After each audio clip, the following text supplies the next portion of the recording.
So guys, for the first method, make sure that there's enough space on your disk to install the games. For the second method, you want to fully close the Epic Games launcher. Now to do that, in the bottom right of your taskbar, you want to click on the arrow. Now you want to find Epic Games, you want to right click on it, and then click on Exit, which will now close Epic Games Launcher. And now you want to head it with search and type in Epic Games Launcher.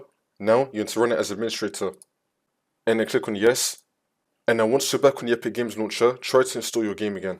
For the next method, you want to click on your icon in the top right, your username icon. Now you want to click on Settings. And now once you run this, you want to click on Go to Download Settings. And now once this comes up, make sure that your default installed directory is correct. And now it's going to be saying Advanced right here. You want to click on Reset. You want to reset your data cache directory. See if that works. For the next method, you want to head over to Search and type in Add Remove Programs. Click on it. And then once you run this, you want to scroll down till you find Epic Games Launcher. You want to click on the three dots and then click on Uninstall, and then you want to uninstall it. Now you just want to reinstall it again. You can reinstall it from the Epic Games website. See if that works.